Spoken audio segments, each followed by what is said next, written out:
Hello, I'm Manny, an owner and principal of 51 Eggs, a branding practice and the creative director for Westland Distillery.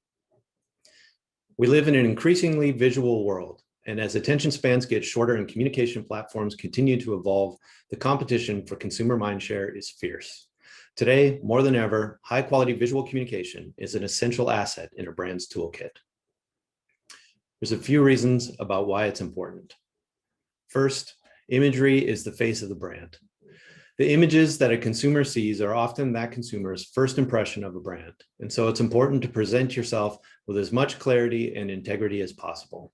Second, images are versatile assets with a high return on investment. High-quality images are versatile tools that can be used in multiple applications over long periods of time. So while the initial cost may seem daunting, their ongoing value will make up that cost. Next, images are brand building tools. A brand communicates its personality and positioning through its imagery. Every image is an opportunity to build on the brand's visual storytelling and reinforce the brand's point of view to consumers. Images are useful in multiple applications.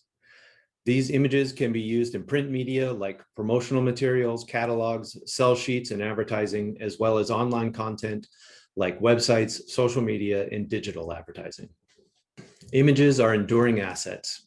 High-quality images have a long shelf life and should be considered as a part of a library that can be expanded over time as opposed to perpetually replaced.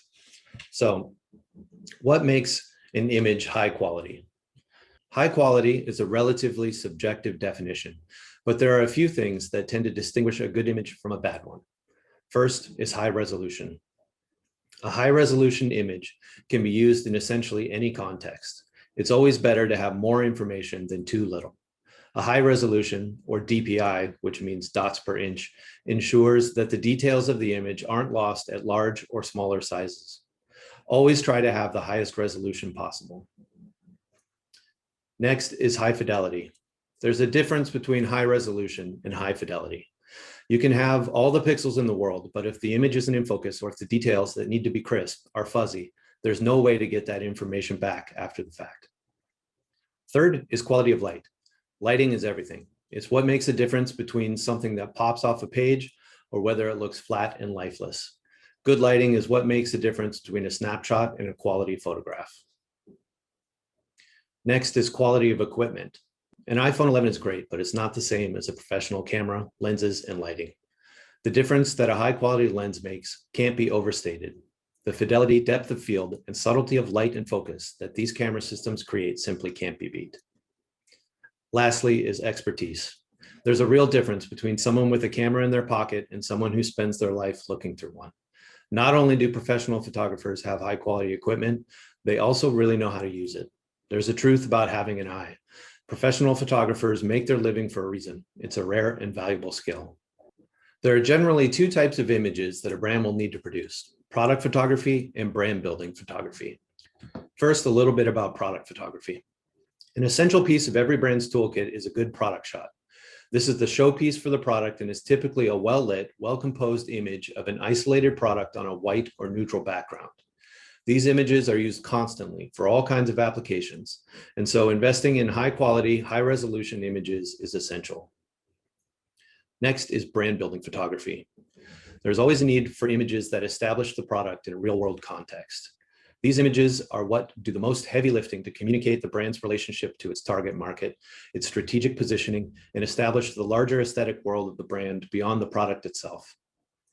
Here are three ways that photography is often used for brand building. First is brand-based storytelling. This is photography that is used to tell the story of the brand itself, which often includes portraits of the makers, images that illustrate the process of creating a product, images of brick and mortar locations, customer experiences, staff, merchandise, etc. Next is lifestyle imagery.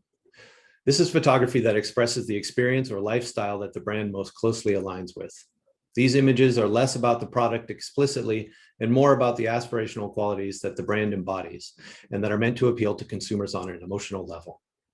Third is campaign imagery.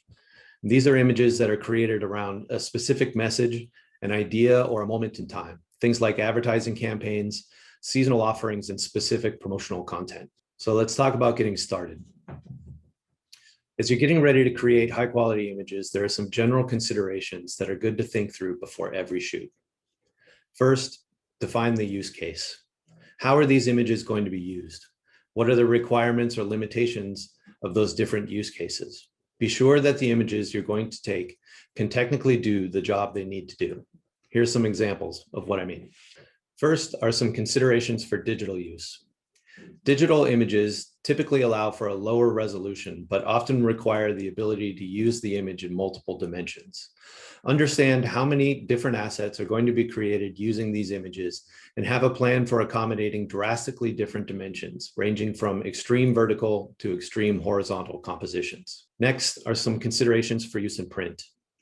Print requires that images of the same dimensions have a much higher resolution, typically 300 dpi as opposed to 72 dpi for screen use. Be sure that the images are being shot at a high enough resolution that they can meet the resolution requirements for their intended use. The next thing to consider is scale. It's not uncommon for the same image to be used in a web banner, a sell sheet, a postcard, a poster, a trade show backdrop, and possibly even a billboard. Try to ensure that the images being created can be used in as many formats as possible. Next, shoot wide. There's a real temptation to crop images closely in camera. When an image needs to be used for so many different applications, compositions, and dimensions, it's good to have some space around your object of central focus. This allows for the image to be cropped in multiple directions without having to artificially extend the backdrop after the fact. If the resolution and fidelity are high enough, it should be possible to zoom into details when closer cropping is needed. Lastly, shoot for coverage. The intention of a photo shoot is rarely to capture a single image, but to get a wide range of images of the same subject that can be used in different ways. Take multiple shots from different perspectives and with different areas of focus. This approach yields a variety of images that can be used to keep content fresh over time.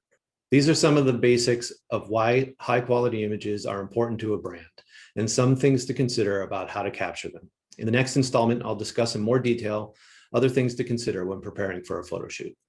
Thanks for watching.